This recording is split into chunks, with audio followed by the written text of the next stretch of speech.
पीछे से पानी।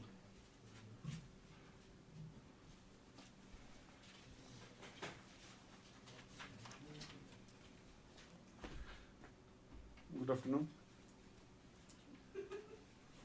कनेक्ट हो जाइए फटाफट।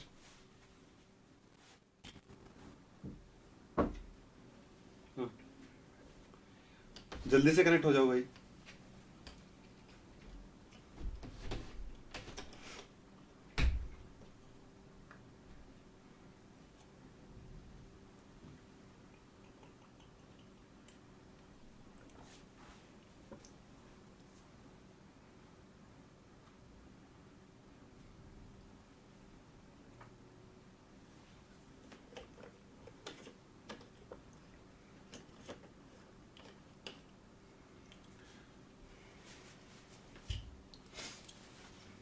गुड आफ्टरनून, गुड इवनिंग, जो भी है कनेक्ट हो जाओ जल्दी से पहले, फिर बात करते हैं आगे।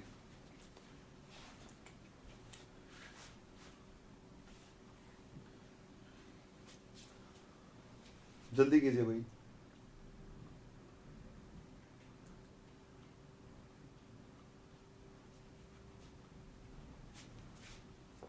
देखो, सबसे पहले बात करते हैं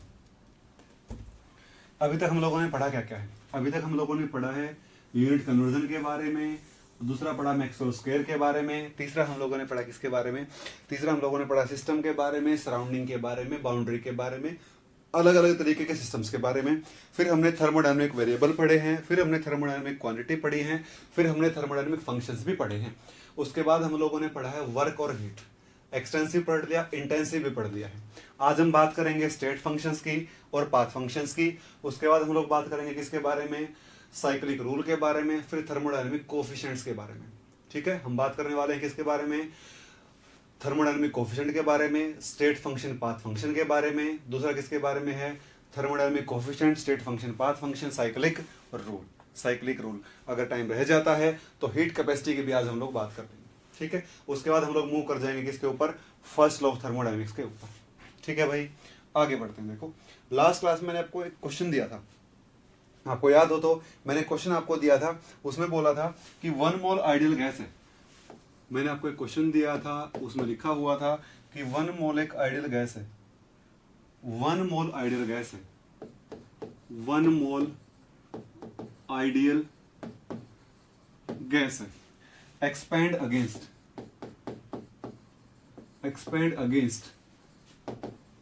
constant pressure, expand against constant pressure.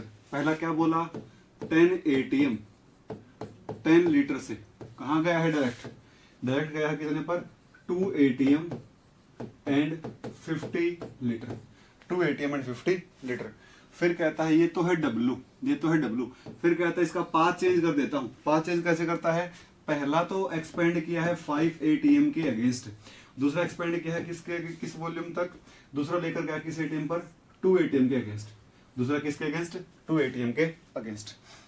अगर मैं कंपैरिजन करता हूं, ये क्या है भाई, this is W1, this is W2, this is W1 and this is W2। सबसे पहले बात करता हूं इस वाले स्टेप की, इसकी बात करता हूं, W की बात करता हूं। देखो, W इज इक्वल टू क्या होगा, -P external into dV। V1 से कहां होगा भाई, V2 होगा। ये क्या होगा, -P2 into V2 minus V1, क्योंकि क्या होगा, एक्सटर्नल प्रेशर कांस्टेंट है, मतलब कैसी प्रोसेस है, इरिवर्सिबल प्रोसेस है। P external constant, P external कहां आ जाएगा, बाहर आ जाएगा। यह होगा -P2 into V2 minus V1। P2 कितना है भाई, P2 है -2 ATM, V2 कितना है 50 लीटर है, V1 कितना है 10 लीटर है। ठीक है, ये बन जाएगा -80 लीटर ATM, -80 लीटर ATM। देखो, एक्सपेंशन हुआ है, काम किसने किया होगा, सिस्टम ने।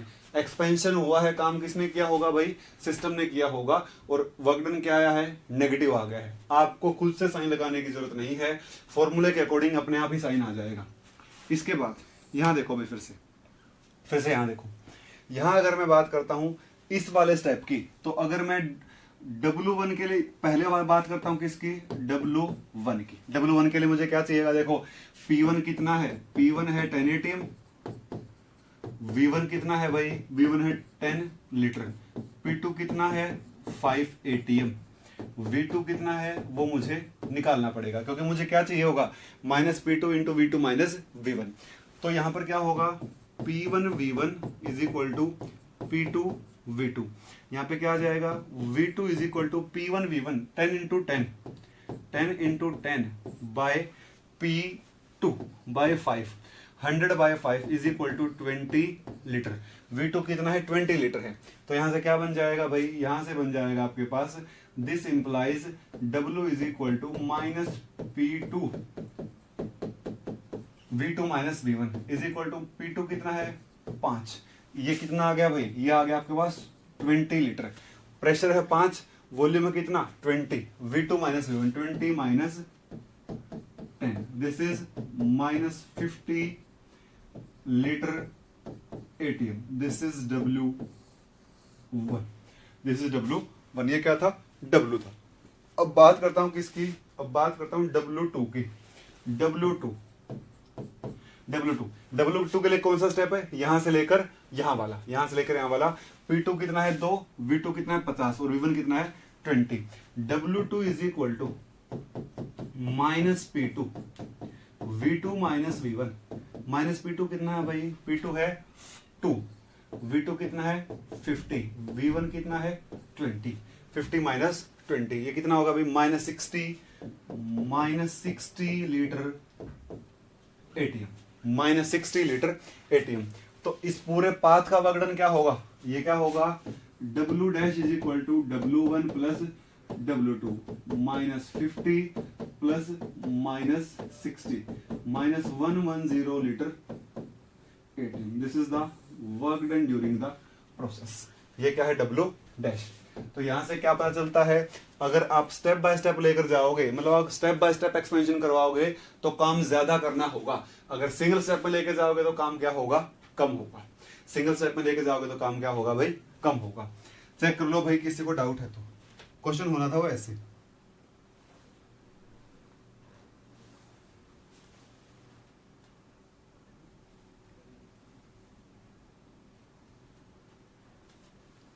चेक कर लो भाई, चेक कर लो, किसी को डाउट है तो बोल दो। चेक कर लीजिए, लास्ट क्लास का बताया मैंने आपको।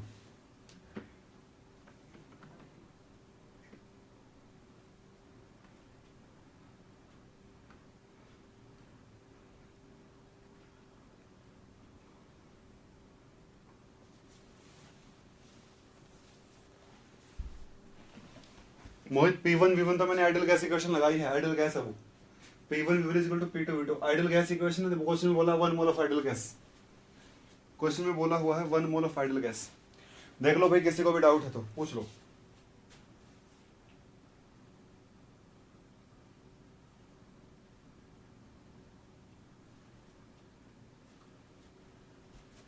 ठीक है, कोई डाउट नहीं है।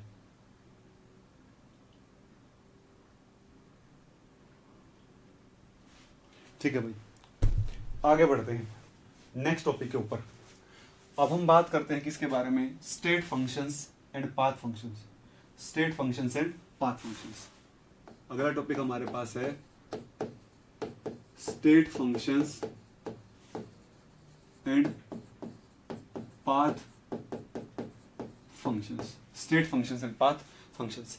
सबसे पहले मैं बता देता हूं स्टेट फंक्शंस के बारे में। स्टेट फंक्शंस देखो, ऐसी क्वांटिटी जो वेरिएबल के ऊपर डिपेंड करती हो उन्हें कहा जाता है फंक्शन। ऐसी क्वांटिटी जो वेरिएबल पे डिपेंड करती हैं उन्हें कहा जाता है फंक्शन। हाँ चंदन, डिपेंड करता है कैसी इक्वेशन है, आपको फॉर्मूला शुरू यहीं से करना है, आपको फॉर्मूला शुरू यहीं से करना है। डिपेंड करता है कैसी सिचुएशन है, उसके अकॉर्डिंग फॉर्मूला आगे बढ़ जाएगा। बताया है लास्ट क्लास में। सबसे पहले बात करते हैं किसके बारे में, स्टेट फंक्शंस के बारे में। स्टेट फंक्शंस के बारे में देखो भाई, ऐसी क्वांटिटी जो वेरिएबल पे डिपेंड करते हैं उन्हें कहते हैं फंक्शन। ऐसी क्वांटिटी जो वेरिएबल पे डिपेंड करते हैं उन्हें कहते हैं फंक्शन। और जो फंक्शन स्टेट के ऊपर डिपेंड करता है उसे कहते हैं क्या, state. The functions whose value depends upon the function whose value depends upon initial and final state of the system. The function whose value depend upon initial and final state of the system. जो किस पे depend करती है, या तो system की initial state पे, या किस स्टेट पे, या फाइनल स्टेट के ऊपर। For example pressure, temperature, volume, entropy, Gibbs energy, enthalpy, internal energy, Helmholtz energy, etcetera etcetera etcetera, ये सारे के सारे क्या हैं, स्टेट फंक्शंस हैं। सारे के सारे क्या हैं, स्टेट फंक्शन है। मतलब सभी को कैसे निकाला जाएगा, मान लो सिस्टम पहली स्टेट में है, कहाँ जा रहा है, दूसरी स्टेट में जा रहा है, तो यहाँ पर वैल्यू एंट्रोपी की S1 है, यहाँ पर कितनी वैल्यू है, S2 है। तो चेंज क्या होगा, delta S is equal to S2 minus S1। आप इस पाथ से कैसे गए हो उसके ऊपर डिपेंड नहीं करता, एक और प्रॉपर्टी की बात कर रहा हूं, जैसे एंथैल्पी है H1 है, यहाँ क्या है, H2 है। तो आप चाहे यहां से ऐसे गए हो, आप चाहे यहां से ऐसे गए हो, आप कैसे भी गए हो, हमेशा डेल्टा H क्या होगा, H2 minus H1, always H2 minus H1, हमेशा डेल्टा H यही रहेगा, H2 माइनस H1, चाहे पाथ कोई भी रहा हो। आप थर्मोकेमिस्ट्री में पढ़ते भी हो क्या, हेस लो। टोटल एंथैल्पी का चेंज पाथ के ऊपर डिपेंड नहीं करता, ठीक है भाई, क्लियर होगी यहां पर बात। आगे बात करते हैं, कोई फंक्शन कब एक स्टेट फंक्शन होगा, क्या ऐसी कंडीशंस होंगी जब कोई फंक्शन कैसा बिहेव करना शुरू कर देगा, स्टेट फंक्शन बिहेव करना शुरू कर देगा। तो यहां पर बात करते हैं सबसे पहले essential criteria for a function to be state function. Essential criteria for a function to be state function. किसी भी फंक्शन के लिए स्टेट फंक्शन होने कब कोई फंक्शन स्टेट फंक्शन होगा, किसी भी फंक्शन को स्टेट फंक्शन होने के लिए किन किन क्राइटेरिया को पास करना होगा, तब वो क्या होगा, एक स्टेट फंक्शन होगा। पहला क्राइटेरिया क्या है, value must depend upon initial and final state of the system.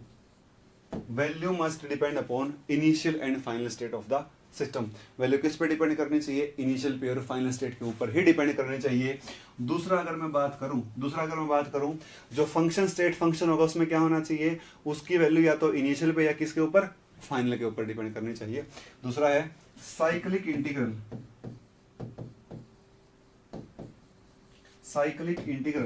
Over the function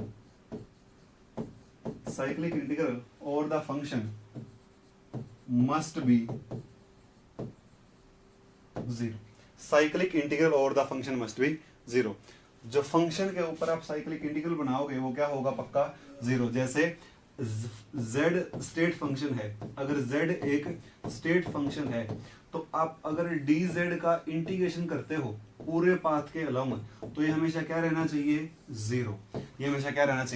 zero. Cyclic का मतलब प्रोसेस साइक्लिक है, जहां से शुरू किया कहां पहुंच गए, वहीं पर पहुंच गए, और जहां से शुरू किया अगर वहीं पर पहुंच गए तो वैल्यू में कोई चेंज नहीं आएगा, क्योंकि स्टेट क्या हो गई है, सेम हो गई है। इसके बाद नेक्स्ट तीसरा, the function must be exact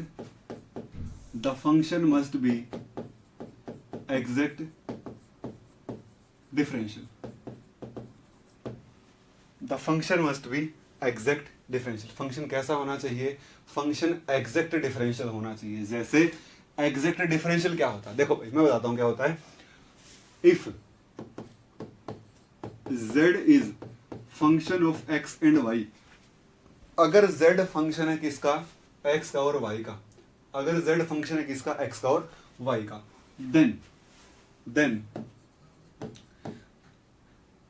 dz is equal to, then for z to be exact differential, then for z to be exact differential क्या होना चाहिए? dz must equal to del z by del x into dx, यहां पर y क्या? Constant, plus del z by del y, x constant पीछे क्या? dy। तो मैं dz को कैसे लिख सकूं? तो मैं dz को ऐसे लिख सकूं, ऐसे लिख सकूं। ठीक है भाई, यहां तक बात।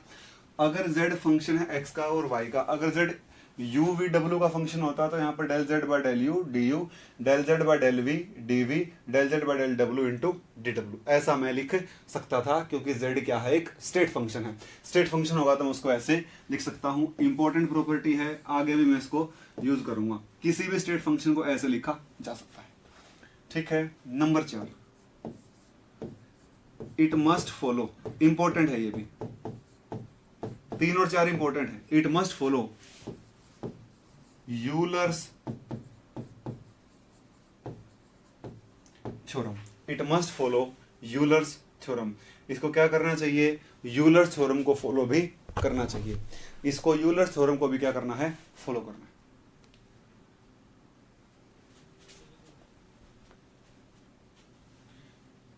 देखो भाई, किसी को डाउट है तो यहां तक बताओ, किसी को यहां तक डाउट है तो बताओ।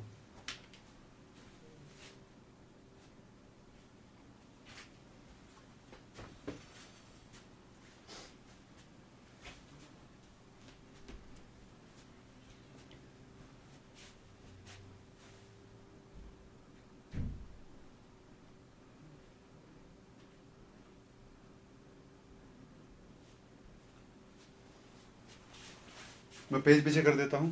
आपको कोई डाउट है? हाँ, दिखा रहा हूं। देख लो दक्ष एक बार सेकंड साइड। सुप्रिया फोर्थ में अभी बता रहा हूँ, जितना पढ़ा है इसके बारे में देखो बस। ज्योति अभी बताता हूँ, फोर्थ बताता हूँ। देखो हमने बात करी है किसके बारे में? हाँ जी, बिल्कुल सारे रिपीट कर रहा हूं मैं, डाउट आ रहा है आप लोगों को। देखो, स्टेट फंक्शन वो होता है जिसकी वैल्यू सिस्टम की इनिशियल स्टेट पे डिपेंड करे या फिर फाइनल स्टेट पे डिपेंड करे। वो पाथ के ऊपर डिपेंड ही ना करे, वो किसके ऊपर डिपेंड करे? स्टेट के ऊपर डिपेंड करे। कि आपने वो स्टेट अटेन कैसे करी है उसके ऊपर डिपेंड नहीं करेगा, उस स्टेट के ऊपर डिपेंड करेगा जो स्टेट में वो है। वहां से वो, जैसे आप क्या करते हो, आप लिक्विड से वेपर बनाते हो या फिर आप सॉलिड से वेपर बनाते हो, तो आपको वेपर के ऊपर फोकस करना है, वो आए कैसे हो उसके ऊपर फोकस नहीं करना। इसके बाद देखो, पहला क्या है? द फंक्शन, जो फंक्शन मोहित भाई P1 V1 P2 V2 इसलिए लगा है क्योंकि वो आइडियल गैस है। PV is equal to nRT, P1 V1 is equal to nRT, P2 V2 is equal to nRT, P1 V1 is equal to P2 V2। Temperature constant है, 2 variable है उसमें। अरे तीनों वेरिएबल थोड़ी ना चेंज होंगे इसमें तीनों वेरिएबल थोड़ी ना चेंज हुए, 2 ही वेरिएबल चेंज हुए, एक तो कांस्टेंट होगा पक्का, लगना पड़ेगा। अरे वो तो बोयल्स लॉ, चार्ल्स लॉ है, gas kinetic theory of gas का। ये नहीं पढ़ा क्या आप लोगों ने अभी तक? ये नहीं पढ़ा आप लोगों ने V1 upon T1 is equal to V2 upon T2? ये नहीं पढ़ा है अभी तक? P1 V1 is equal to P2 V2 अभी तक यही नहीं पता आप लोगों को? इतना ही नहीं पता अभी तक? ये नहीं जानते क्या अभी तक?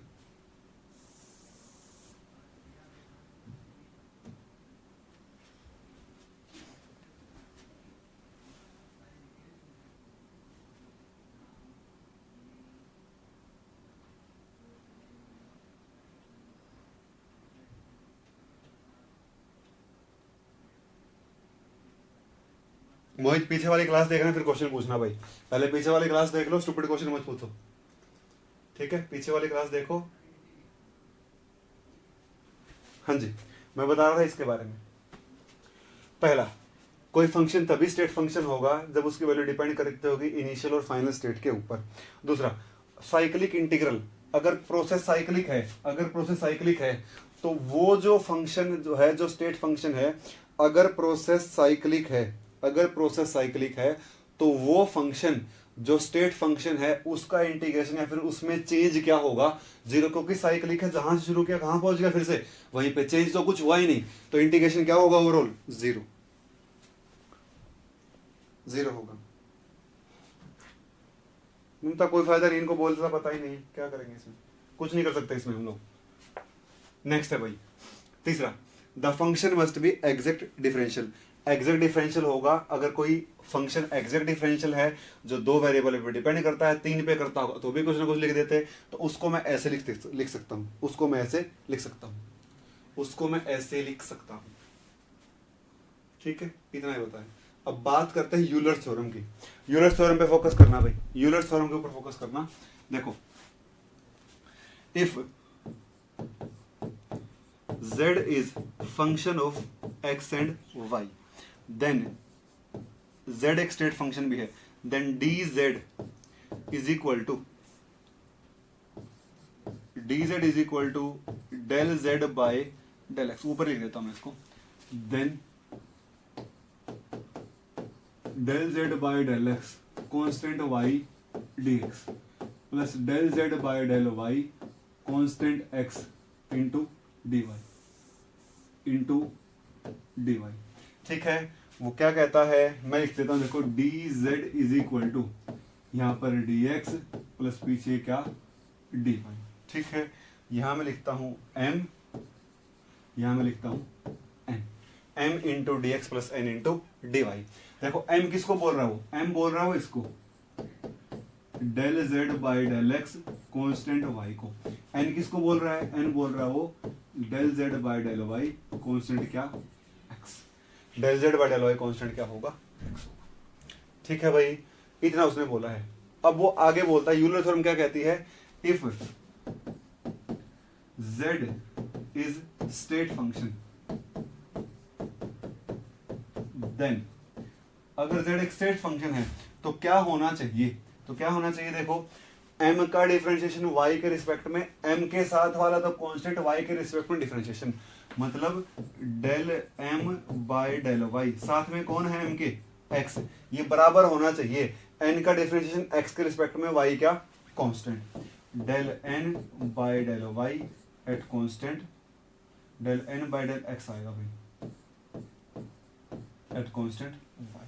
ठीक है, m का डिफरेंशिएशन किसके रिस्पेक्ट में, y के रिस्पेक्ट में, x क्या कांस्टेंट, n का किसके रिस्पेक्ट में, dx के रिस्पेक्ट में, और y क्या कांस्टेंट, m का y के रिस्पेक्ट में x कांस्टेंट, n का x के रिस्पेक्ट में y क्या होगा कांस्टेंट होगा। ठीक है, तो ये दोनों क्या होना चाहिए, then it must be satisfied. अब इसका मतलब क्या है, इसका मतलब क्या बनता है, दिस इंप्लाइज, देखो भाई डेल बाय डेल वाई लिख देता हूं यहां पर, m की वैल्यू क्या है, m की वैल्यू ये रही, del z by del x, यहां पर y क्या कांस्टेंट, बाहर x क्या constant, is equal to del by del x, n की वैल्यू क्या है, del z by del y, और यहां पर x और यहां पर y। इसको मैं ऐसे लिख सकता हूं, चेक करो भाई, कोई भी डाउट है तो आपको यहां तक चेक कीजिए सभी, थोड़ा सा कॉम्प्लिकेटेड है, एक बार चेक करो डाउट है या नहीं, आपको डाउट हो तो बताओ, नहीं हो तो बताओ।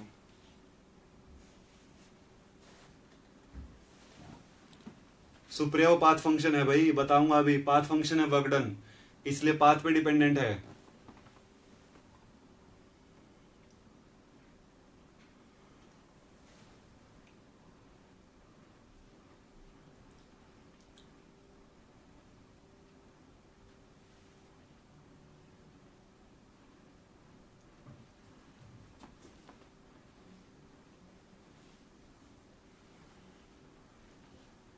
Very good Jyoti, very good Pinky.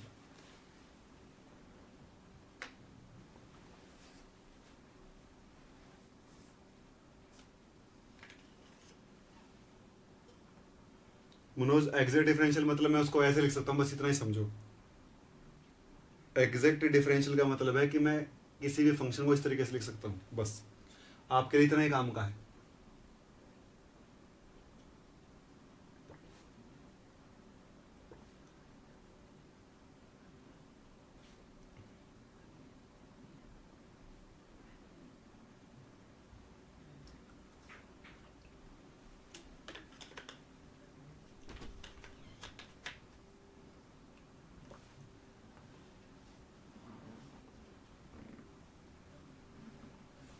देखो भाई, फोर्थ पॉइंट में मैंने बोला है अगर z एक स्टेट फंक्शन है तो पक्का वो एग्जैक्ट डिफरेंशियल होगा। तो मैं उसको ऐसे लिख सकता हूं, यूलर थ्योरम कहती है कि आप इसको तो मानिए m और इसको मानिए n, ठीक है। आप m का डिफरेंशिएशन करोगे y के रिस्पेक्ट में x को कांस्टेंट मानते हुए, n का करोगे x के रिस्पेक्ट में y को क्या मानते हुए, कांस्टेंट मानते हुए, ठीक है। हाँ प्रदीप, वही मैं बोल रहा हूं कि यूलर थ्योरम आपके मैथमेटिक्स में आ चुका ग्रेजुएशन में। यूलर थ्योरम मैथमेटिक्स में आ चुका है आप लोगों के, मैथमेटिक्स में आता है ये। तो m का डिफरेंशिएशन y के रिस्पेक्ट में, n का x के रिस्पेक्ट में, m में तो कौन कांस्टेंट x और n में कौन कांस्टेंट है, y कांस्टेंट है। तो ये दोनों क्या होने चाहिए, बराबर। मैंने m की वैल्यू यहां रख दी, मैंने n की वैल्यू यहां रख दी है। अब इस चीज का मतलब क्या है, अब इस चीज का मतलब क्या है, देखो भाई फिर से देखो, मैंने वहां लिखा था dz is equal to del Z by del X dx plus del Z by del Y dy। यहां पर क्या कांस्टेंट x, यहां पर क्या कांस्टेंट y, ये क्या होगा m into d x plus n into dy। This is dz, this is dz। तो क्या बोला मैंने, अगर आप m का करते हो y के रिस्पेक्ट में x कांस्टेंट मानते हुए, n का करते हो किसके रिस्पेक्ट में, x में, y को क्या मानते हुए, कांस्टेंट, तो ये दोनों क्या आने चाहिए, बराबर। m की वैल्यू क्या है, वो रही ऊपर डेल बाय डेल y, पीछे क्या del z by del x, पीछे क्या y कांस्टेंट, पीछे क्या x कांस्टेंट, ठीक है। मैंने m की वैल्यू यहां से उठा के यहां पुट कर दी है। यहां पर क्या del by del x, n की वैल्यू का del z by del y, x क्या कांस्टेंट और बाहर क्या कांस्टेंट, y कांस्टेंट। देखो भाई, अब मैं क्या करता हूं, अब इन दोनों के बराबर होने का मतलब क्या है, इन दोनों के बराबर होने का मतलब क्या है, मतलब मैं इन दोनों को इंटरचेंज कर दूं और इन दोनों को इंटरचेंज कर दूं तो वही आ जाएगा। देखो यहां लिखता हूं इन दोनों को interchange, del by del Y, अंदर del Z by del X, बाहर क्या वाई और इधर क्या एक्स। अगर मैं ऐसा कर देता हूं, देखो दोनों बराबर आ गए, ये भी और ये भी बराबर आ जाते हैं। ये भी क्या लिखा हुआ है, ये भी लिखा हुआ है del by del Y del Z by del X, बाहर वाई और बाहर क्या एक्स। देखो भाई दोनों बराबर है, तो मैं ये कह सकता हूं कि दोनों बराबर हैं, तो ये वाली कंडीशन क्या होगी, सेटिस्फाइड होगी। तो और ऐसा भी मैं कर सकता हूं, ऐसा भी मैं कर सकता हूं, कब, जब z एक क्या होगा, स्टेट फंक्शन होगा, जब z क्या होगा, एक स्टेट फंक्शन होगा। तो मैं ऐसा भी कर सकता हूं, ऐसा भी, इसको भी लिख सकता हूं, और यहां से क्या लिख सकता हूं, देखो लिख सकता हूं यहां से del square z del Y del X must equal to del square z del X del y। ऐसा भी मैं लिख सकता हूं, कब, अगर z क्या है, स्टेट फंक्शन है। If z is state function, अगर z क्या है, एक स्टेट फंक्शन है, तो मैं ऐसा लिख सकता हूं। ये कौन कहता है, ये कहते हैं यूलर थ्योरम, ये कहते हैं यूलर थ्योरम, ठीक है।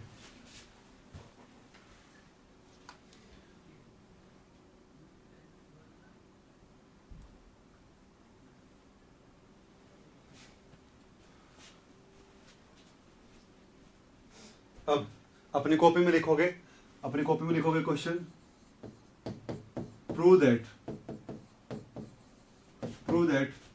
वॉल्यूम इज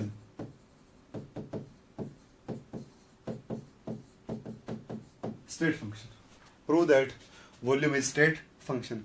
कॉपी में प्रूव कीजिए by the help of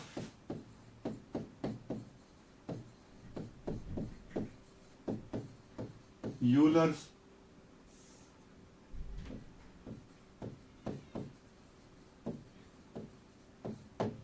theorem, by the help of Euler's theorem, prove that volume is a state function with the help of Euler's theorem। Euler एक, sorry, volume एक state function है, Euler theorem की help से prove करो भाई। 2 minute आप लोगों के पास, प्रूव कर दीजिए, 2 मिनट का टाइम है।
देखो ठीक है, टाइम ओवर हो गया है, time over time over time over. देखो देखो भाई, वॉल्यूम को क्या प्रूव करना है, स्टेट फंक्शन प्रूव करना है, ठीक है।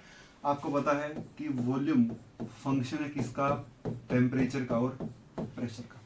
वॉल्यूम फंक्शन है किसका, टेम्परेचर का और प्रेशर का।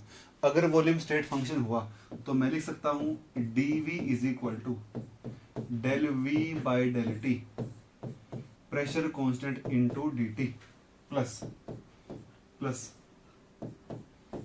Del V by del P, temperature constant into dp, temperature constant into dp, del V by del T pressure constant dt, del V by del P temperature constant dp। मैं क्या लिख सकता हूं, dv is equal to m into dt plus n into dp, m into dt plus n into dp।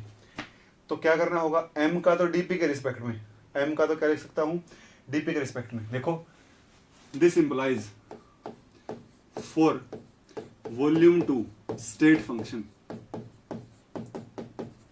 m का किसके respect में है, देखो पीछे भाई, m का तो p के रिस्पेक्ट में temperature constant, del m by del p, temperature क्या constant, must be equal to, पीछे क्या है भाई, पीछे देखो यहां पर मैं आगे यहीं पे दिखा देता हूं। देखो इस वाले स्लाइड में, देखो इस वाले स्लाइड में, m का तो p के रिस्पेक्ट में, n का किसके रिस्पेक्ट में, t के रिस्पेक्ट में, n का किसके रिस्पेक्ट में भाई, t के रिस्पेक्ट में, del n by del T, constant क्या है, प्रेशर। अब बात आती है m की और n की। m क्या है यहाँ पर, m देखो भाई क्या है, m है आपके पास del v by del T pressure constant. m कौन है, del v by del T pressure constant.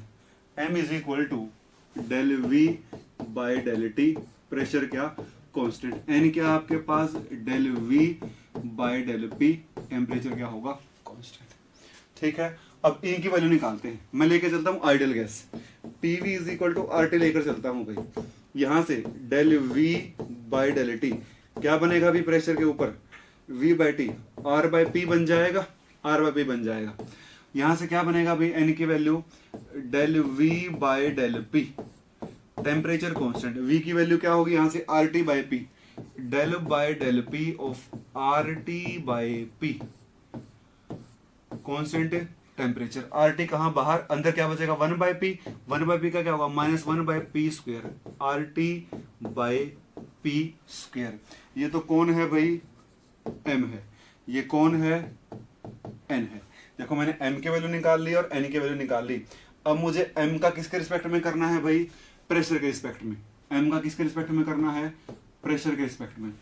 M का तो प्रेशर के रिस्पेक्ट में, तो this implies del by del P, del by del p of R by p, of R by p, बाहर क्या constant, temperature, is equal to del by del T. यहाँ किसकी value रखनी है, एन की। ये रहा एन, और एन की वैल्यू ये रही minus R T by P square, minus R T by P square, और बाहर क्या कांस्टेंट, प्रेशर कांस्टेंट।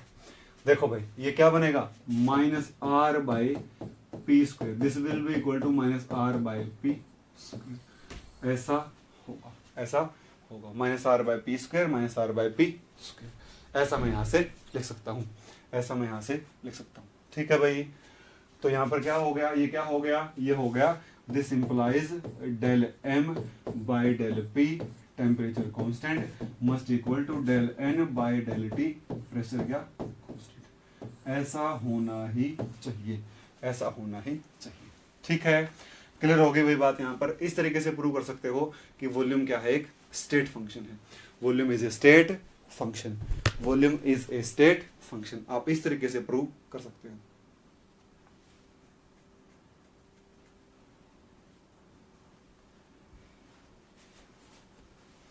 चेक कर लो भाई, किसी को डाउट है तो पूछ लो, चेक कर सकते हो, डाउट है तो पूछिए भाई।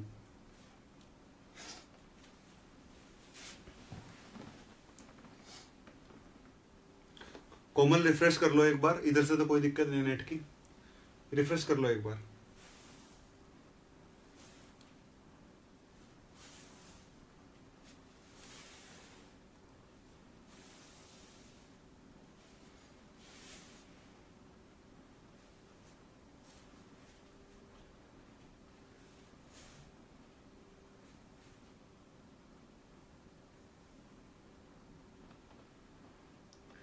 चंदन मैंने बताया कब है भाई? पता नहीं कहाँ जा रहे हो। जो तुम कह रहे हो मैंने बताया नहीं अभी तक, कहाँ जा रहे हो? इसमें डाउट हो तो पूछो, इतना आगे क्यों बढ़ते हो?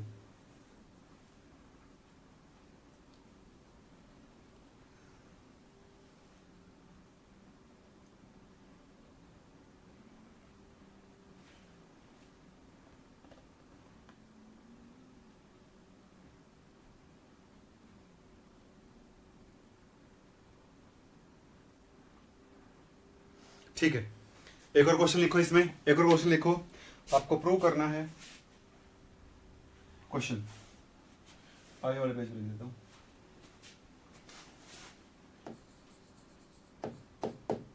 Prove that work done is a path function. Prove that work done is a path function. 2 minute का टाइम आप लोगों के पास है, देख लीजिए एक बार, प्रूव कीजिए कि वर्क डन क्या है, एक पाथ फंक्शन है। Prove that work done is a path function.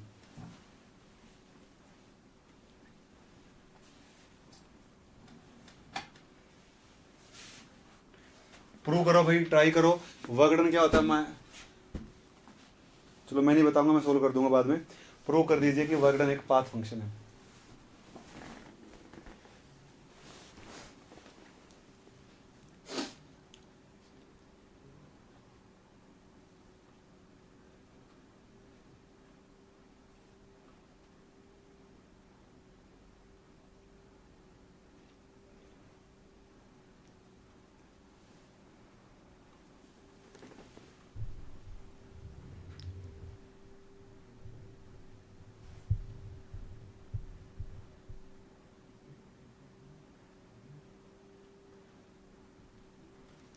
Parvez math week है ना आपका, तो आप 11th 12th का थोड़ा सा बेसिक मैथ पढ़िए भाई।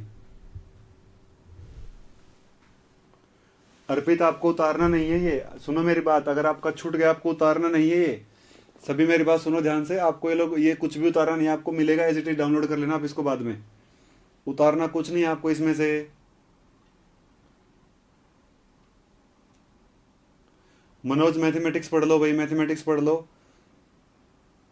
ये मैथमेटिकल टर्म है, इसके ऊपर पूरा मैथ होता है, एक बहुत बड़ा मैथ्स होता है, इसके ऊपर पूरी बुक होती है इसके ऊपर, वो आपको पढ़ना पड़ेगा इसके लिए। और ये एग्जैक्ट EXACT होता है। हाँ, थर्मो में आपको कुछ पूछना हो मैं बता सकता हूँ। एग्जैक्ट होता है, कंप्लीट होता है, पार्शियल होता है, कई सारे होते हैं, वो आपको देखने पड़ेंगे, देख लेना वो।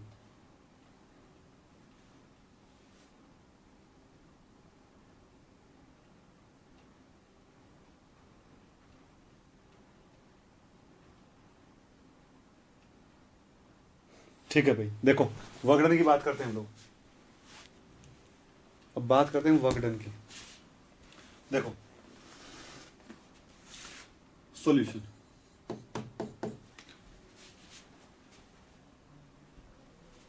देखो भाई, पीवी क्या होता है, आरटी। पीवी क्या होता है, आरटी। यहां से क्या लिख सकता हूं, PDV plus VDP is equal to R dt। pdv plus vdp is equal to R dt। pdv plus vdp is equal to R dt। pdv को उधर और r dt को इधर, ये क्या होगा भाई, minus pdv is equal to vdp minus r dt। Minus pdv क्या होता है, work done, vdp minus r dt। Then for W to be state function, अगर W स्टेट फंक्शन होगा तो पक्का क्या होगा, ये क्या है M, ये क्या है भाई आपको दिख रहा होगा साफ साफ, दिस इज M, ये क्या है M और ये क्या है dx, ये क्या है n और ये क्या है dy, ऐसा ही है। तो पक्का क्या होगा, M का डिफरेंशिएशन तो y के रिस्पेक्ट में, मतलब v का किसके रिस्पेक्ट में, t के रिस्पेक्ट में, then del v by del t, constant pressure constant side वाला, must equal to del r by del p, del r by del p at constant temperature. ऐसा होना ही चाहिए। ये क्या है? देन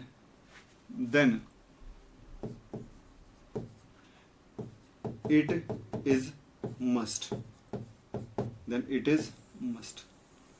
अगर डब्ल्यू को स्टेट फंक्शन होना है तो ऐसा होगा ही होगा। देख लेते हैं भाई, PV is equal to R T. PV is equal to R T, पहला क्या है? वी बाई टी, तो यहां पर del V by del T is equal to R by P, R by P. और ये क्या है भाई? आर बाई पी क्या होगा? Del R by del P is equal to 0, क्योंकि आर क्या है? कांस्टेंट। आर क्या है? Constant. This implies 1 not equal, this implies del V constant pressure not equal to del R by del P constant temperature. This implies W is not a state function. तो W एक state function नहीं है, तो W एक state function नहीं है, तो W एक state function नहीं है। चेक कर लो भाई। ममता, मैंने बताया मेडिकल वाले बच्चे पहले बेसिक मैथमेटिक्स पढ़ लेंगे बुक से बेसिक डिफरेंशिएशन, बेसिक इंटीग्रेशन, नहीं तो फिजिकल में आपको प्रॉब्लम हो जाएगी।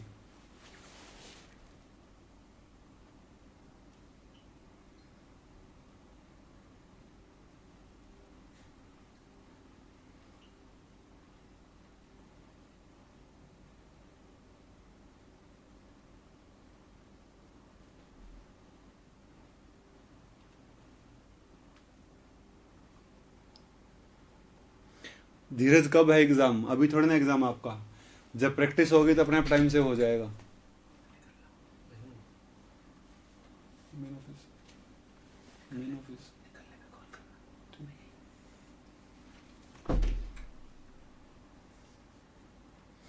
सौरभ, जिनके पास बायोलॉजी थी, जिनके पास बायो प्लस केमिस्ट्री है, जिनके पास मैथ प्लस केमिस्ट्री नहीं है, वो है मेडिकल वाले बच्चे। हाँ गीतांजलि, 11th 12th की मैथ्स आपको पढ़नी पड़ेगी। देखो, जिनके पास बायो जो बायो बैकग्राउंड के बच्चे हैं, बायोलॉजी प्लस केमिस्ट्री जिनके पास है, बायो प्लस केमिस्ट्री जिनके पास है, तो आप 12th का मैथमेटिक्स या फिर कह लो 11th का मैथमेटिक्स, उसमें आपको क्या पढ़ना पड़ेगा? बेसिक, मैं बोल रहा हूं just basic differentiation and basic integration. ये चीजें आपको देखनी पड़ेंगी भाई, नहीं तो आपको प्रॉब्लम हो जाएगी ज्यादा, क्योंकि ये वाली चीजें तो हम पढ़ा नहीं सकते हैं अभी। ये तो आपको भी बात समझनी पड़ेगी कि हम 11th 12th का मैथ तो आपको पढ़ाएंगे कैसे, वो आपको देखना पड़ेगा खुद से। मैनेज करो, आपका कोई दोस्त है मैथमेटिक्स से, कोई भी है, आपको बता देगा। बहुत बेसिक होता है, कुछ ज्यादा नहीं करना होता उसमें, बहुत बेसिक होता है, बहुत सिंपल और बेसिक होता है भाई, इतनी कोई टेंशन लेने की जरूरत नहीं है उसमें।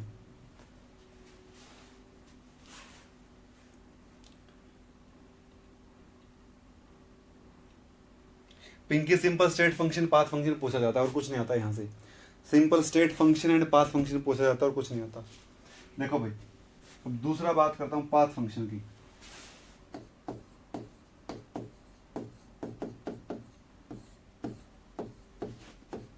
The function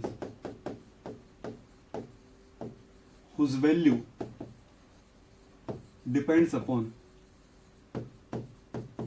the functions whose value depends upon initial and whose value depends upon path followed in the process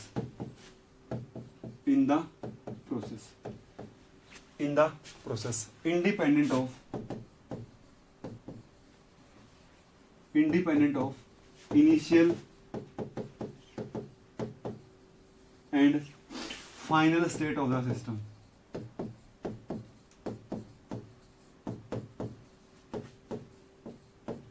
Independent of initial and final state of the system.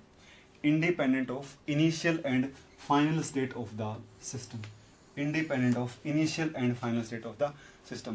ऐसे फंक्शन जिनकी वैल्यू डिपेंड करती हो path followed by the process, उस process में या फिर उस state को अटेन करने के दौरान आप कांस्टेंट प्रेशर पर आए हो, आपने कांस्टेंट टेम्परेचर से वो स्टेट ली है, आपने कांस्टेंट वॉल्यूम से वो स्टेट ली है, उसके ऊपर अगर किसी की वैल्यू डिपेंड करती है तो वो क्या होंगे, पाथ फंक्शन होंगे।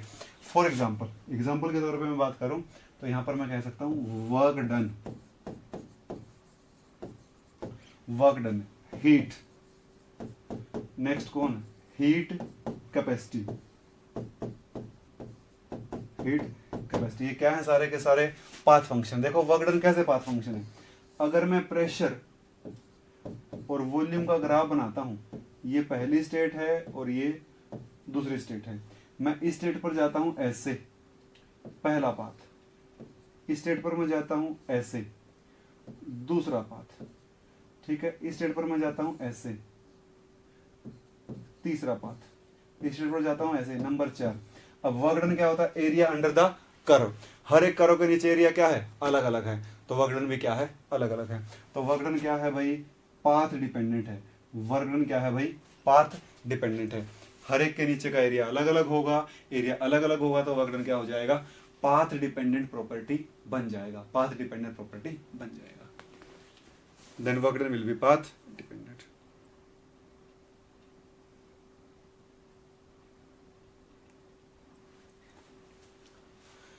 ठीक है, मैं आगे जाके आपको बताऊंगा कि कब वर्क और हीट पाथ से स्टेट में चले जाएंगे। जब मैं आपको फर्स्ट लॉ पढ़ा दूंगा तो मैं आपको बता दूंगा कि कब वर्क और हीट पाथ नहीं कैसा बिहेव करेंगे, स्टेट फंक्शन बिहेव करेंगे। ये बात मैं आपको आगे जाके बताऊंगा क्योंकि मैंने आपको अभी फर्स्ट लॉ नहीं पढ़ाया है, अदरवाइज मैं आपको यहां भी बता सकता था। फर्स्ट लॉ पढ़ा दूंगा फिर बता दूंगा कि कब वर्क और हीट क्या होंगे, स्टेट फंक्शन होंगे, कब पाथ फंक्शन नहीं।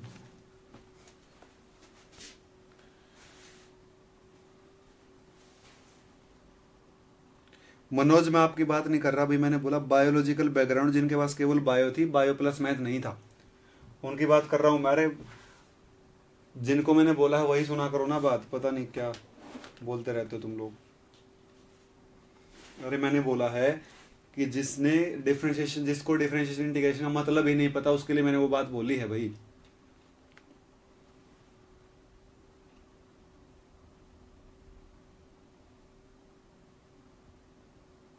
ठीक है, नेक्स्ट मूव करते हैं। नेक्स्ट हमारे पास है साइक्लिक रूल। नेक्स्ट क्या हमारे पास, साइक्लिक रूल। नेक्स्ट क्या हमारे पास भाई, साइक्लिक रूल है। नेक्स्ट हमारे पास साइक्लिक रूल। ठीक है, साइक्लिक रूल क्या करता है, देखो तीन ऐसे वेरिएबल, ध्यान से सुनना, तीन ऐसे वेरिएबल जो एक दूसरे के ऊपर इंटरडिपेंडेंट हैं। मैंने क्या बोला है, जैसे प्रेशर, टेम्परेचर और वॉल्यूम क्या है, एक दूसरे के ऊपर इंटरडिपेंडेंट हैं। तीन ऐसे वेरिएबल जो एक दूसरे के ऊपर इंटरडिपेंडेंट हैं, उनके पार्शियल डेरिवेटिव के बीच में रिलेशन कैसा होगा, वो रिलेशन कौन बताएगा आपको, साइक्लिक रूल बताएगा। मैं लिख देता हूं, the relationship between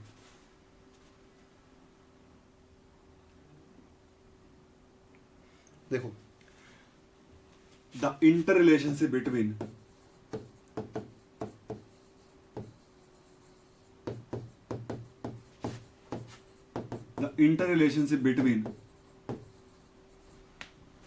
partial derivatives of the interrelationship between partial derivatives of three interdependent variables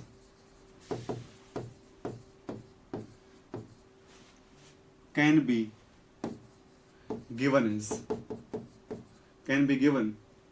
as देखो भाई, तीन इंटरडिपेंडेंट वेरिएबल के पार्शियल डेरिवेटिव के बीच में रिलेशनशिप शो करने वाला एक रूल, जिसको क्या कहते हैं, साइक्लिक रूल कहते हैं। देखो सबसे पहले आपको क्या करना है, आपको एक सर्कल बना देना, ऐसे सर्कल ही बनाना है आपको, आप बना दोगे एक सर्कल।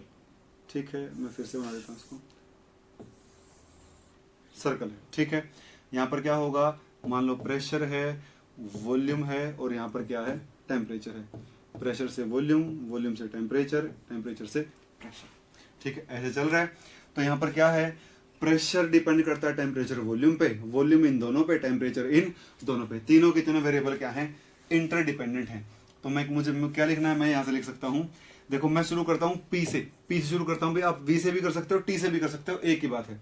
पी के बाद कौन आता है, वी, तो मैं लिखता हूँ del P by del V, del P by del V. इसके बाद कौन है भाई, पी के बाद वी, तो वी के बाद कौन है, del P by del V, del V by del T, del V by del T. उसके बाद del T by del P, del T by del P. यहां पर कांस्टेंट कौन जो तीसरा बच गया, यहां पर कांस्टेंट कौन जो तीसरा बच गया, यहां पर कांस्टेंट कौन जो तीसरा बच गया, हमेशा क्या होगा, -1 ही होगा। ये हमेशा क्या होगा भाई, always going to be -1, always going to be -1। आया कहां से है, जब यूलर थ्योरम को आगे एक्सटेंड कर दोगे तो यही आ जाएगा। डेरिवेशन पे मैं नहीं जा रहा हूं, मैं बस जस्ट आपको सिंपली बता रहा हूं कि आप ऐसा कर सकते हो। और मैं कहां से कहां गया हूं, मैं पी से कहां गया हूं, वी गया हूं, मैं पी से कहां गया हूं भाई, वी गया हूं। एक और तरीके से लिख सकता हूं, फिर से देखो, एक सर्कल ऐसे में बना देता हूं, फिर से एक सर्कल बना देता हूं ऐसे, यहां पर प्रेशर, वॉल्यूम, टेम्परेचर, वॉल्यूम से अब की बार उल्टा चलते हैं, वॉल्यूम से प्रेशर, प्रेशर से टेम्परेचर, टेम्परेचर से वॉल्यूम। मैं शुरू कर देता हूं वॉल्यूम से, आप फिर से कहीं से भी शुरू कर दो। यहां लिखूंगा del V by del P, del V by del P, del P by del T और del T by del V. ये कांस्टेंट तीसरा कौन बचा, प्रेशर, ये कांस्टेंट तीसरा कौन बचा, वॉल्यूम, ये कांस्टेंट तीसरा कौन बचा, टेम्परेचर, इज इक्वल टू -1। हमेशा ऐसा ही होगा, हमेशा ऐसा ही होगा, हमेशा ऐसा ही होगा। इसको कहते हैं साइक्लिक रूल। पेपर में डायरेक्ट आएगा, डायरेक्ट पूछा जाएगा साइक्लिक रूल की इक्वेशन कौन सी है, डायरेक्ट आएगा पेपर में, कुछ आपको इसमें ज्यादा नहीं करना।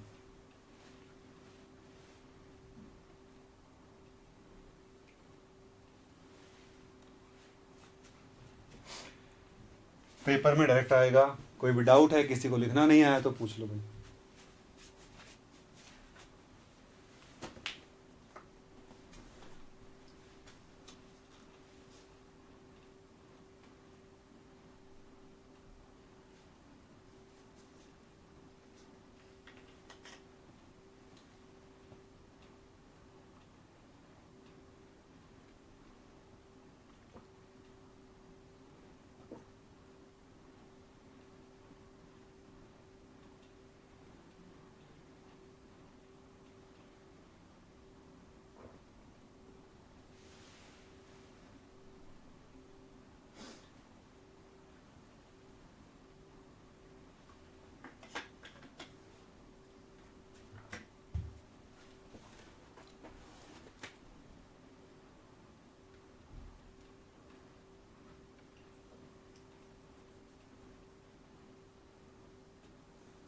हाँ, दोनों बातें एक ही हैं भाई, दोनों बातें राहुल, दोनों बातें एक है।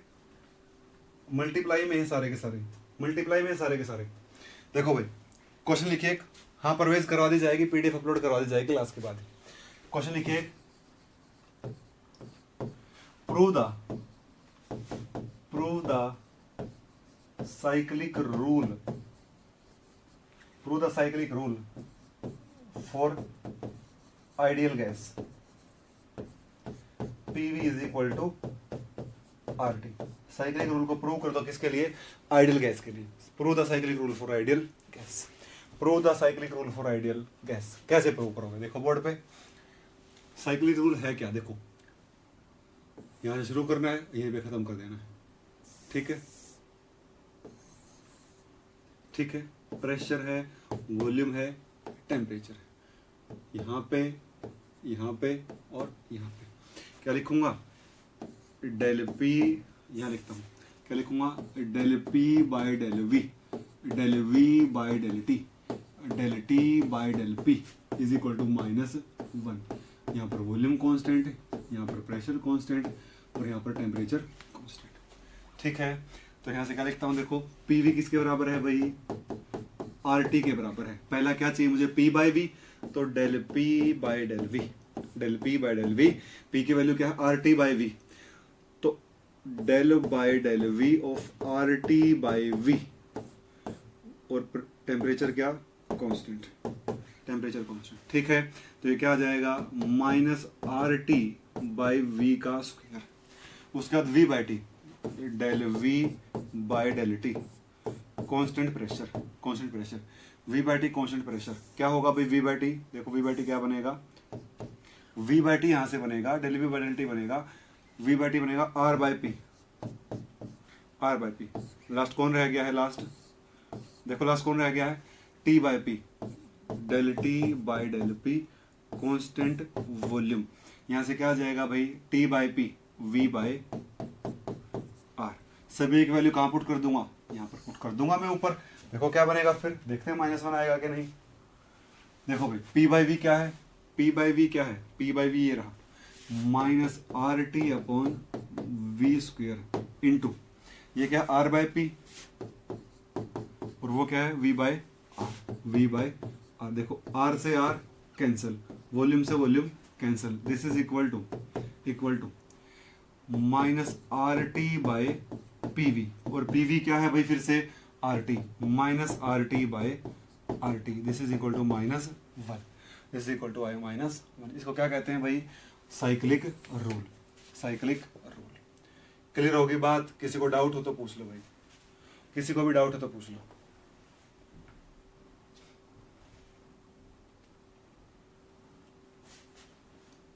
इसके बाद नेक्स्ट टॉपिक के ऊपर पढ़ते हैं।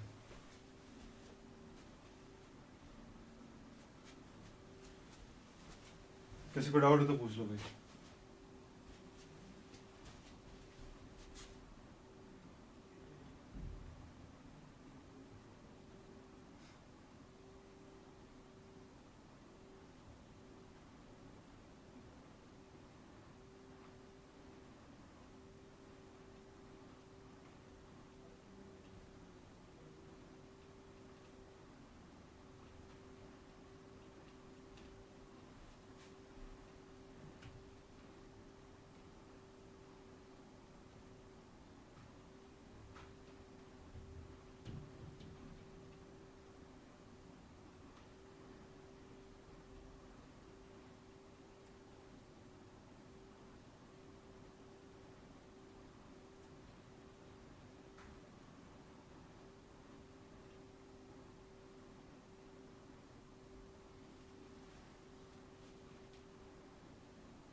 सौरभ एग्जाम्पल ही तो दिया मैंने, और क्या दिया है, आइडल गैस का एग्जाम्पल ही दिया है भाई, ये एग्जाम्पल ही दिया मैंने कि रिलेशन हमेशा ट्रू रहेगा, एग्जाम्पल ही तो बताया है ये।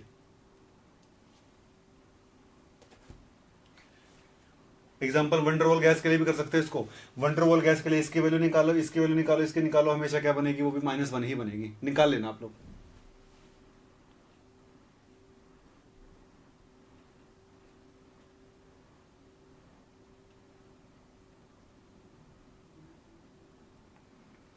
सुन लो भाई सुन लो, ये तो साइक्लिक रूल है, यहां पर मैं लिखा हुआ है, मैं P से शुरू होंगी की तरफ गया हूं, मैं ऐसे गया हूं, ठीक है।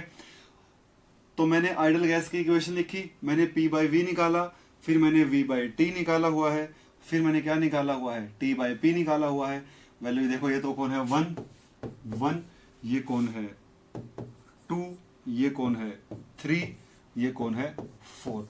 यहां पर क्या लिखूंगा 2, 3, 4 इन 1, 2, 3, 4 को किस में रख दिया, 1 में रख दिया।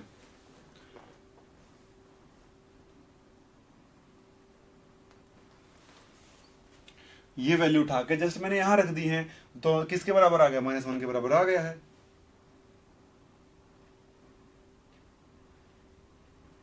इसमें क्या रह गया, इसमें कुछ नहीं बचा। नेक्स्ट आगे बात करते हैं,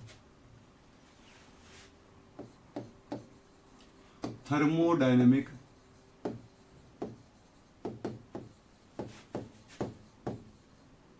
कोफिशिएंट्स, थर्मोडायनेमिक कोफिशिएंट। पहला कोफिशिएंट आइसोबारिक, देखो थर्मोडायनेमिक कोफिशिएंट आपको क्या बताते हैं, ये रिलेटिव फिजिक्स का टॉपिक है जो 11th क्लास में आ जाता है, ये फिजिक्स का टॉपिक है 11th में आ जाता है, कई बार जैम में आया हुआ तो इसलिए आपको पढ़ाया जाता है, ये वाला नेट में भी आ जाता है, दोनों में आ जाता है। तो इसलिए आपको पढ़ा रहे हैं, अदरवाइज ये टॉपिक किसका है, ये फिजिक्स का टॉपिक है। थर्मोडायनेमिक कोफिशिएंट्स, थर्मोडायनेमिक कोफिशिएंट किसी भी सब्सटेंस में के लिए अगर आप उसका वॉल्यूम चेंज करोगे तो टेम्परेचर में क्या चेंज होगा, या फिर उसका टेम्परेचर चेंज करोगे तो प्रेशर में क्या चेंज होगा, या फिर प्रेशर चेंज करोगे तो वॉल्यूम में क्या चेंज होगा, इन चीज़ों को बताने के लिए क्या होते हैं आपके पास थर्मोडायनेमिक कोफिशिएंट्स। 3 कोफिशिएंट होते हैं, एक तो वो जो कांस्टेंट टेम्परेचर के ऊपर होता है, दूसरा कांस्टेंट प्रेशर पे, तीसरा कांस्टेंट वॉल्यूम पे, तीसरा कांस्टेंट वॉल्यूम के ऊपर। देखो क्या बताते हैं, जब किसी सब्सटेंस के लिए एक वेरिएबल को आप चेंज करते हो तो दूसरा कैसे चेंज हो जाएगा, तीसरे को कांस्टेंट मानते हो, बस ये बताते हैं आपको। पहला है isobaric thermal expansion, isobaric thermal expansion coefficient, isobaric thermal expansion coefficient. देखो बहुत सिंपल है, तीनों के तीनों बहुत सिंपल है। क्या बताता है, relative change in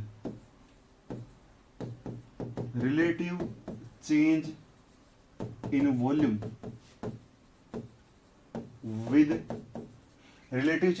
with change in temperature at constant pressure denoted by alpha. किससे डिनोट करते हैं भाई, अल्फा से डिनोट करते हैं। अल्फा क्या होता है, देखो relative change in volume with change in temperature, temperature के साथ वॉल्यूम में क्या चेंज होगा, किसके ऊपर, कांस्टेंट प्रेशर के ऊपर। This implies alpha is equal to del V by del T, pressure क्या बाहर, कांस्टेंट बाहर, क्या 1 by V, this is alpha, alpha is equal to 1 by V del V by del T at constant pressure, del V by del T at constant pressure. ठीक है, इसको क्या कहा जाता है, अल्फा। किसी भी सब्सटेंस की में जब आप टेम्परेचर का चेंज करते हो तो उसमें वॉल्यूम का क्या चेंज आता है, तो उसको बताने के लिए कौन होता है आपके पास, अल्फा।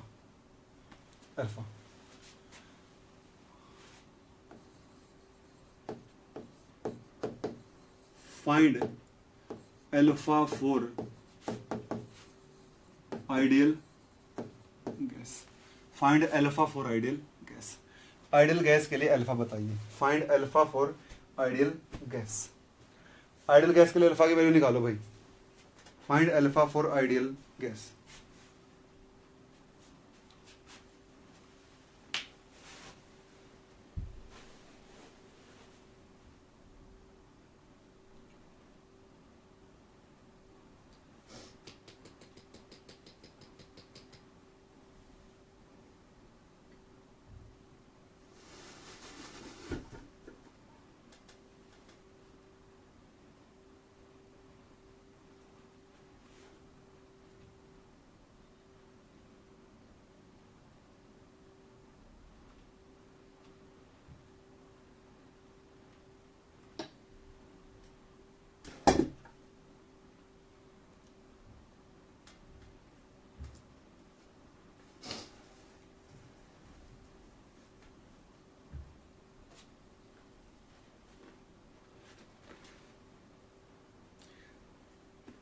सना फातिमा बिल्कुल सही है आपका आंसर।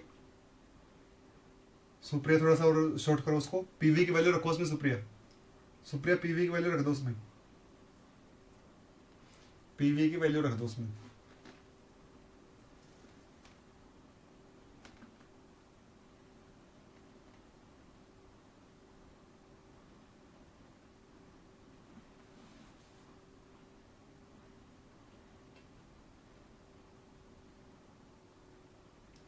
मोहित बिल्कुल सही आंसर, चंचल शर्मा सही आंसर,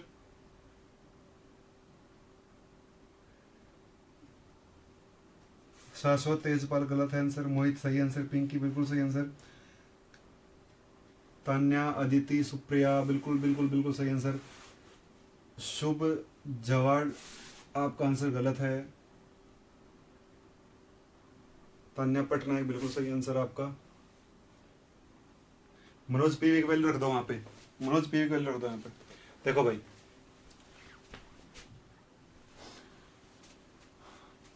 अल्फा क्या होता है, del V by del T pressure क्या कांस्टेंट 1/v। तो पीवी किसके बराबर है भाई, आरटी के बराबर है। Del V by del T क्या बनेगा, pressure constant R by P ही तो बनेगा। वैल्यू रख दूंगा यहाँ पर, तो alpha ideal is equal to, यहाँ पर क्या बनेगा भाई, इसकी जगह R by P V, R by R T, 1/t। This is alpha ideal, this is alpha for ideal gas, alpha for ideal gas, alpha for ideal gas. Check कर लेना भाई। बात करते हैं दूसरे थर्मोडायनामिक कोएफिशिएंट के बारे में, जो क्या होता है आइसोथर्मल, सेकंड वाला isothermal expansion, isothermal compressibility factor है, कंप्रेसिबिलिटी कोफिशिएंट कह लो, isothermal compressibility coefficient, isothermal compressibility coefficient, isothermal compressibility coefficient. देखो भाई, पहला आइसोबारिक था, प्रेशर कांस्टेंट था, ये क्या है आइसोथर्मल। क्या कांस्टेंट होगा, यहां से क्या पता लग रहा है, टेम्परेचर क्या होगा भाई, कांस्टेंट, टेम्परेचर होगा कांस्टेंट। ये होगा क्या, it is defined as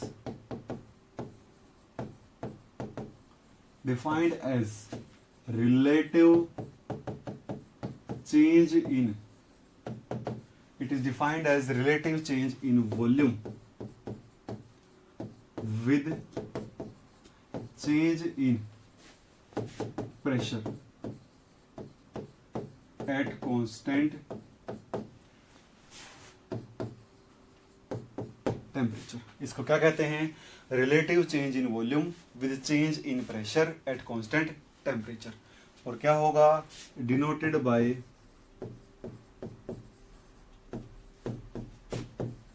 beta, denoted by beta.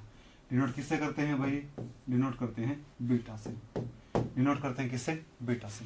देखो beta is equal to, beta is equal to relative change in volume, मतलब वॉल्यूम में रिलेटिव चेंज, मतलब DV by V with change in pressure. Relative change in volume में change in pressure. और जैसा कि आपको पता है कि प्रेशर बढ़ने से वॉल्यूम घटेगी, प्रेशर बढ़ने से वॉल्यूम घटेगी, और प्रेशर घटने से वॉल्यूम क्या होगा, इंक्रीज होगा। तो बाहर क्या लगा देना है, नेगेटिव का sign. This implies beta is equal to -1/v del V by del P. Temperature क्या, कांस्टेंट, टेम्परेचर क्या है, कांस्टेंट है। Beta is equal to -1/v del V by del P. Temperature क्या है, कांस्टेंट, टेम्परेचर क्या है, constant. This is the beta, this is beta. Clear है भाई बात। इसको कहते हैं आइसोथर्मल कंप्रेसिबिलिटी कोएफिशिएंट, बीटा। अब देखो, पहले मुझे बताओ बीटा फॉर आइडियल क्या होगा। बीटा क्या निकाला, -1/v del V by del P. Temperature क्या है, कांस्टेंट। अब आपको क्या बताना है, beta for ideal, beta for ideal. बताओ भाई फटाफट, beta for ideal, beta for ideal gas क्या होगा।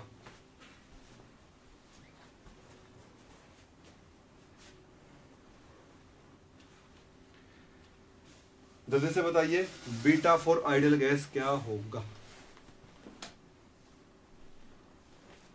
Find the value of beta for ideal gas.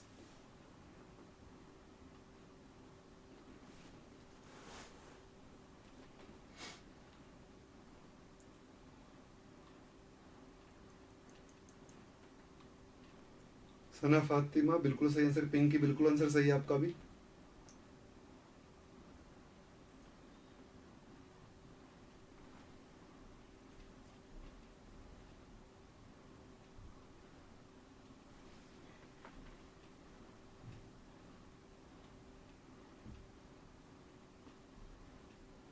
Rahul गलत आंसर भाई, राहुल गलत है।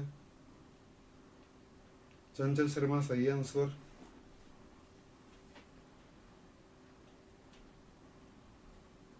वानी मैंने वैल्यू रखी हुई है, ऊपर ऊपर वैल्यू लिखी हुई है।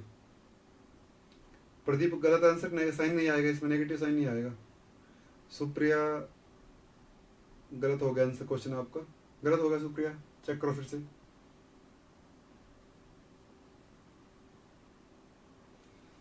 जिसका आंसर 1/p आया है उसका सही है, बाकी सबका गलत है, बाकी सबका गलत है। देखो भाई पीवी क्या होता है, RT, V क्या है, RT बाई P। तो del V by del P क्या होगा, temperature constant, del by del P of RT by P, temperature constant. तो RT तो बाहर, 1/p का क्या, minus RT by P square, minus RT by P square. मैं लिख देता हूँ यहाँ पर, -1/v तो पहले से है, फिर minus RT by P square, minus minus plus RT by PV into P, 1/p, PV से RT cancel. This is beta for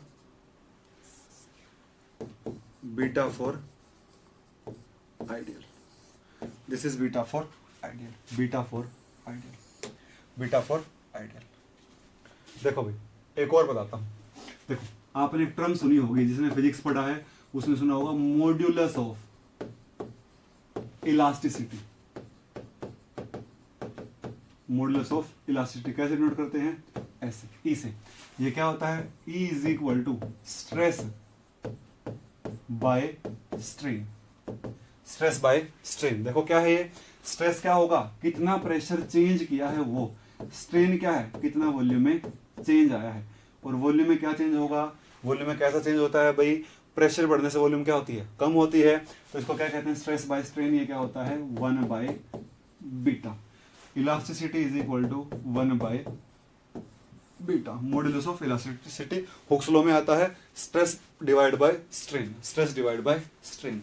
stress by strain क्या होता है, मॉड्यूलस ऑफ इलास्टिसिटी है। किसी बॉडी में आप देखो, जैसे मैं इस बोर्ड को यहाँ से प्रेस करता हूँ, यहाँ से ऐसे, या फिर मैं कुछ और करता हूँ, इस मार्कर को मैं यहाँ से प्रेस करता हूँ, तो इस प्रेशर से इसकी वॉल्यूम में कितना चेंज आया है, वो कौन होता है, change in pressure by change in volume. वो कौन होता है, स्ट्रेस। वो कौन होता है, मॉड्यूलस ऑफ इलास्टिसिटी। प्रेशर का चेंज क्या होता है, स्ट्रेस, और स्ट्रेन क्या होगा, जितना वॉल्यूम में चेंज होगा उतना स्ट्रेन प्रोड्यूस होगा। स्ट्रेन को मेजर करते हैं वॉल्यूम के चेंज के टर्म में, स्ट्रेस को मेजर करते हैं प्रेशर कितना अप्लाई किया है उसकी टर्म में। तो यहां से एक इंपॉर्टेंट रिलेशन आ जाता है, इलास्टिसिटी इज इक्वल टू 1/बीटा। इलास्टिसिटी इज इक्वल टू 1/बीटा। इलास्टिसिटी क्या बनती है, 1/बीटा बनती है। Elasticity will be 1/बीटा।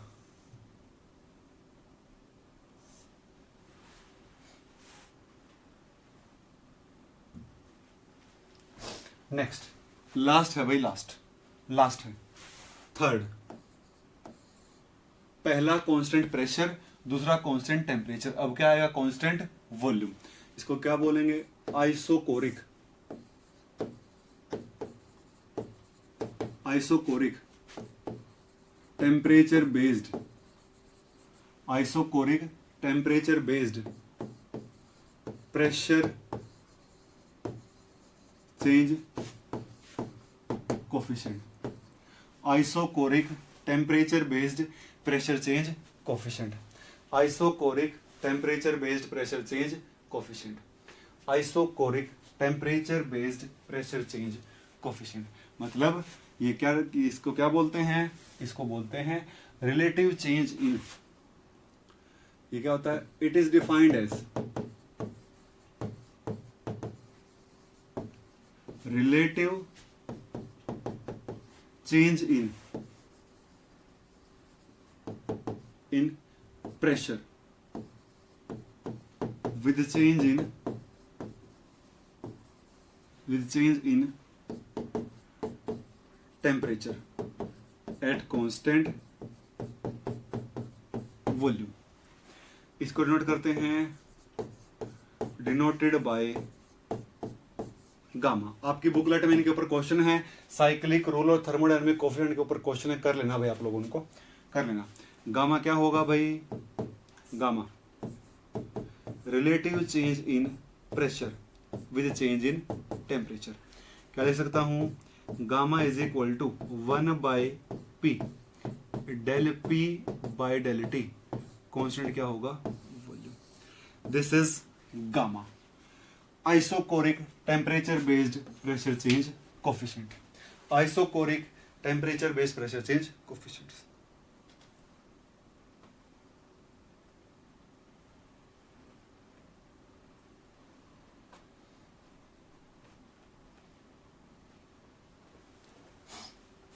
देखो भाई, कोई डाउट है इसमें? आपको बताना है फाइंड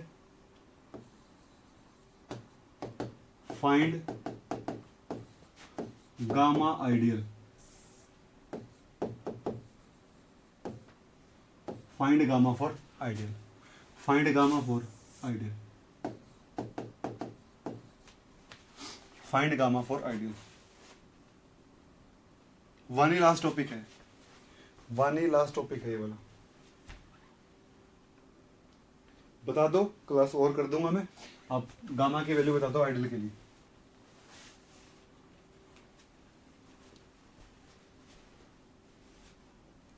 सना फातिमा बिल्कुल सही है आपका आंसर। मोहित बिल्कुल सही है।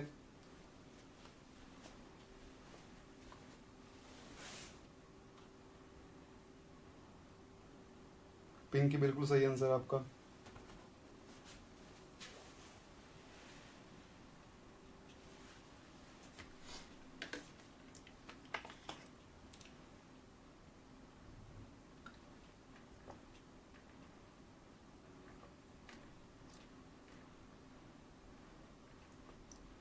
गीतांजलि गलत हो गया आंसर आपका।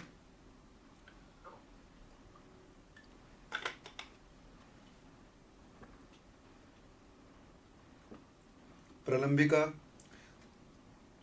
चंदन, सुप्रिया गलत हो गया। शिखा बिल्कुल सही है, अदिति सही है, ओसीन खान बिल्कुल सही है। देखो भाई, कुछ नहीं करना था। गामा है क्या? गामा है क्या? 1/p del P by del T volume constant. PV किसके बराबर होता है? आरटी के बराबर होता है।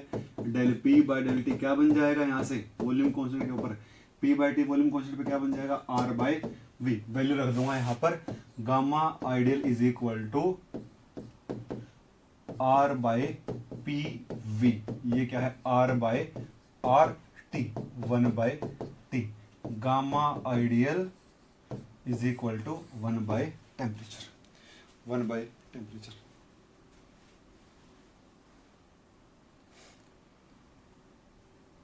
अदिति पीवी की वैल्यू रख दो। ठीक है भाई, आज हम लोगों ने पढ़ा है, सबसे पहले हम लोगों ने पढ़ा किसके बारे में?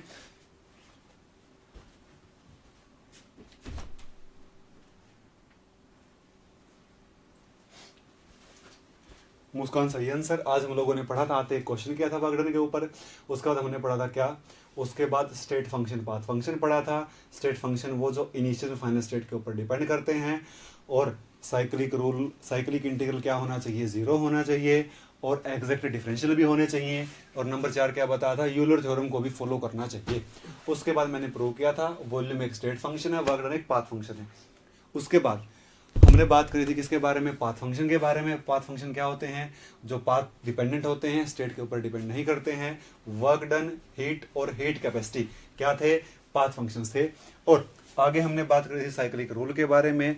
3 इंटरडिपेंडेंट वेरिएबल के बीच में रिलेशनशिप शो करने वाला क्या होता है? साइक्लिक रूल होता है। Del P by del V, V by T, T by P is equal to -1।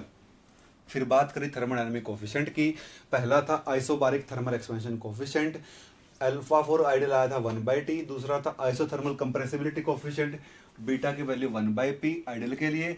और लास्ट था क्या? Isochoric temperature based pressure change coefficient. Value आई है क्या आपके पास? 1/t। ठीक है भाई, आज की क्लास ओवर करते हैं। Thank you.